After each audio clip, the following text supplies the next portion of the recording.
كارلوس كيروش مدرب الأهلي الجديد، واللي هيغطي على كولر بالتأكيد. منذ أكثر من قرن بدأ الحلم، نادي لا يعرف المستحيل، لا يرضى إلا بالذهب ولا يقبل إلا بالصدارة. واليوم رجل قادم من عالم آخر بخبرة البطولات وعقلية الانتصارات. الصوت يعلو تدريجيا. كارلوس كيروش المايسترو البرتغالي، مروض النجوم وصانع الأبطال. تاريخ الأهلي يفتح صفحة جديدة بقيادة من لا يعرف إلا الفوز، ومن هنا تبدأ الحكاية، ومن هنا يولد المجد من جديد. من قلب أوروبا إلى معقل البطولات في أفريقيا، رجل الخبرة، معلم الأبطال، وصانع المجد في الملاعب العالمية. كارلوس كيروش المدرب الذي واجه الكبار وكتب اسمه في تاريخ اللعبة بحروف من ذهب. اليوم يبدأ فصل جديد في قصة الأهلي الخالدة بقيادة القائد البرتغالي، بطموح لا يعرف النهاية وإصرار لا يقبل الهزيمة. كارلوس كيروش قائد الأحلام وقائد الحلم الأحمر، بطولات جديدة، إنجازات أكبر، مجد يصنعه الأهلي كما تعود دائما.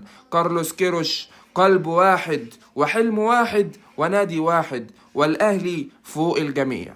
ولد كارلوس كيروش 1 مارس 1953 وفي مدينة ناموبلا، وكانت مستعمرة برتغالية وقتها. بدأ كارلوس كيروش حياته كلاعب كرة قدم، ولكنه لم يحقق شهرة كبيرة كلاعب، ثم بعد ذلك درس التدريب بشكل أكاديمي وحصل على شهادات كبيرة جدا ومحترمة في عالم التدريب.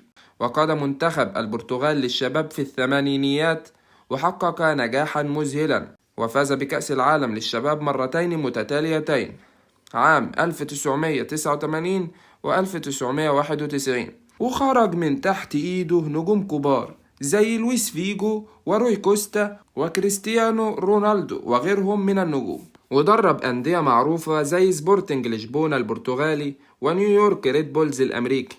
ودرب كمان ريال مدريد عام 2003-2004. ولكن مع ريال مدريد رغم امتلاكه نجوم زي رونالدو الظاهرة وزيدان، إلا أن التجربة لم تنجح بالشكل المتوقع وأقيل بعد موسم واحد. وفي فترة من حياته كان مساعدا للسير أليكس في مانشستر يونايتد، وساعد اليونايتد في الفوز بالدوري الإنجليزي ودوري أبطال أوروبا 2008. ودرب منتخبات كبيرة جدا، شكل منتخب جنوب أفريقيا ومنتخب الإمارات ومنتخب إيران ومنتخب كولومبيا، إلى أن درب منتخب مصر، ووصل مع المنتخب المصري لنهائي كأس الأمم الإفريقية عام 2021، وخسر بركلات الترجيح أمام السنغال بصعوبة كبيرة. وفي الوقت الحالي وبنسبة كبيرة جدا بيتعاقد النادي الأهلي مع كارلوس كيروش خليفة مارسيل كولر لقيادة الفريق، سعيا لاستعادة الهيمنة المحلية والإفريقية والاستفادة من خبراته العالمية في البطولات الكبرى. الخلاصة كده إن كارلوس كيروش مدرب عالمي بكل ما تحمله الكلمة من معنى. راجل بيعرف طريق البطولات كويس، وعنده خبرة في كل ملاعب الدنيا، من كأس العالم إلى نهائي دوري الأبطال إلى تدريب منتخبات. وما كانش بيدرب أي منتخبات، لأ ده كان بيدرب منتخبات كبيرة جدا. يعني الراجل السي في بتاعه جبار. وبس كده، دي كانت حلقتنا النهاردة. لو عجبتك الحلقة ما تنساش اللايك والاشتراك في القناة عشان يوصلك كل الحلقات الجديدة والمميزة. وكان معاكم الكابتن، واشوفكم في فيديو جديد. مع السلامة.